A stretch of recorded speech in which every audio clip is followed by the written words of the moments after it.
So guys, Dr. Chris Ngige has called out Ato Eze and some Igbo leaders, and let's hear what he said. Ngige calls for banishment of Ato Eze and 12 Anambra monarchs. The Minister of Labour and Employment, Dr. Chris Ngige, has called on the Anambra State Governor, Willie Obiano, to banish the 12 monarchs who went to Abuja without the state government's authorization. He said oil magnates Prince Arthur Eze, who led the monarchs on the trip, should also be punished accordingly for what he described as sabotage.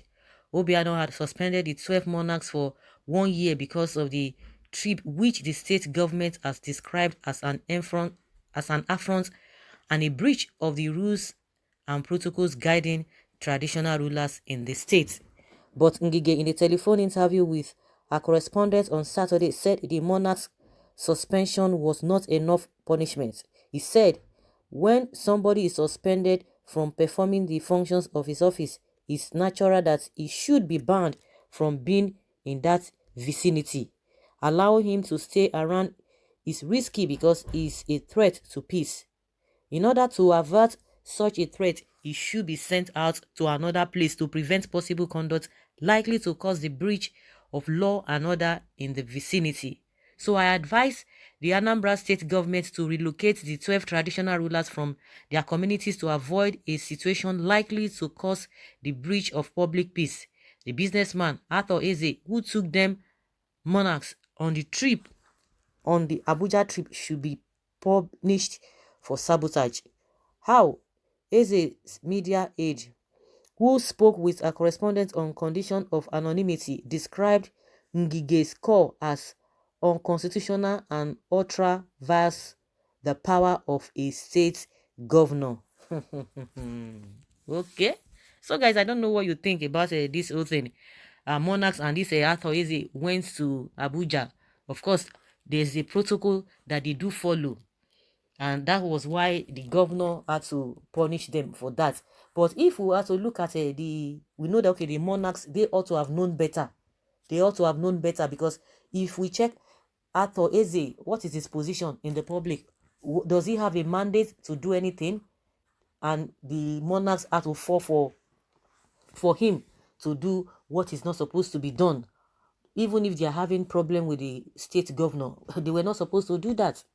They were not supposed to do that. They ought to have told Arthur, is it because he has money? You know, in this world, money speaks volume. They will tell you, if you don't have money, hide your face. There's no way, Arthur, because that's what I'm asking. Does he have mandate? I'm asking question. Does he have mandate that the so-called monarchs, because those monarchs they have a office to uphold, which they are recognized by the people and by the government. So why would they fall for him? No matter what happens, no matter, irrespective of anything. And that's why you see, when people are talking about oh, the government is this, government is that, God recognizes them. When some people feel that they know God more than other people, oh, they are the ones that are closer to God, oh, they are the ones that even God loves, or they are the ones that Jesus died for them alone. So any other person is a counterfeit. They don't even know how God operates. So no matter what, you have to respect the constituted authority, irrespective of anything. It is those who are really ignorant. It's not matter of a coward. It's not matter of whatever. But God recognizes them. That is one thing people really need to know. No matter how the person behaves, no matter how he does, you need to settle it out. Of course, you get to criticize, but that authority must be given. That respect must be given. Just like I ask, what is the authority that Arthur Eze has? That is a different thing entirely. Another question now is that the governor has done what he has to do, but Ngige is now saying the governor should do better, should do more, should go further than that punishment. That punishment is not enough, that there could be a threat. What are they going to do? I don't understand. What are they going to do? More than, to do what? To have overthrown the government, to overthrow the governor? I don't think that would happen, but maybe he knows, or he has reasons for saying that. And meanwhile, he's been replied to that he does not know what he's talking about, that what he's suggesting is unconstitutional. But I don't think whether the governor is going to do that. I think maybe, to me, I don't know why he's saying that, because he's saying that because of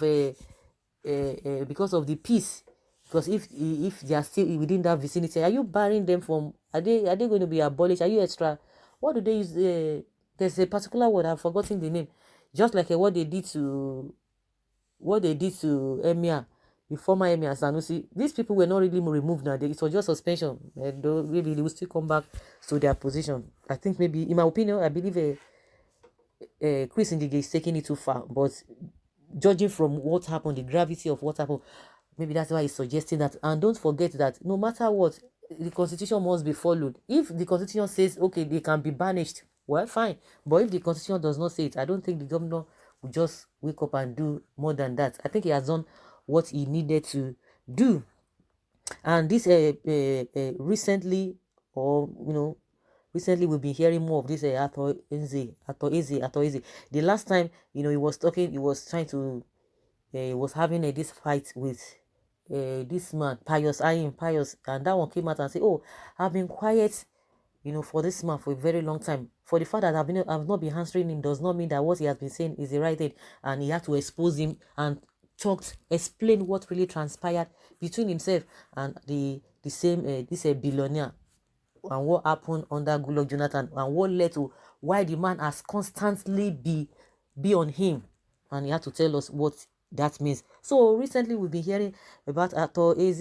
He was the one that came and said, oh yes, so Buhari has done this, Buhari has done that, Buhari has done it. Oh, the people who are condemning him from the southeast, they don't know what they are talking about, that this man is the best and all of that. And since then we've been hearing more of him, not until when this happened again. Well, let's hear what people are saying, whether Dr. Chris Ngige is right in what he has suggested to the governor to do. Okay, punish Arthur Eze. Let us see. You can flog him, arrest him. Okay, Ngige with his beard. Say, okay, kudos to Ngige for the good advice. Someone say he's saying the truth. Okay, Ngige, you know what? Please, it's high time you people unite to stop fighting yourselves. Okay, that is very good idea, sir. Arthur Eze misled them, so they should suffer the backfires. What a pity. Nigerian monarchs have made themselves ordinary and compromised their stew, because they have refused to stop hovering around politicians for one favor or the other. Of course, did you know the reason why they do that? Because their salaries come from the government, from the DC, so they just have to align with them. And I don't know whether it is in all regions that a particular governor will just come. A governor has the right to just uproot or just remove them. We've been seeing it. They've been removing monarchs, so they will want to leak their whatever. They will want to leak their book. They will want to do everything just to please them. But the question I'm asking now, because the actor does not have a mandate, he does not have authority of any kind, apart from the fact that he has money. So why would these people now yield to him when there is constituted authority? So it's baffling. So because of what they get, definitely they will want to align with those politicians. But this man is not a politician. That is why the whole thing is really confusing. In Igbo land, we don't banish people any longer. So Mr. Ngige, you need to watch your mouth. The monarchs should be lined up and given 12 strokes of cane in public. Then they will know that a state governor is not my mind to be toyed with. Imagine the type of people Igbo as they are not saying anything about the killings in southern whatever. These politicians are not after the people. They are governing rather for their own personal interest. Of course, that is what has been happening. Nobody cares for anybody. They are there for themselves. But that being said, the main issue now is that Ngige is suggesting to giving the governor advice to banish them. Banish what? Okay. So guys, let's hear your opinion, whether Ngige is right or not. Leave your comments respectfully and let us know your thoughts.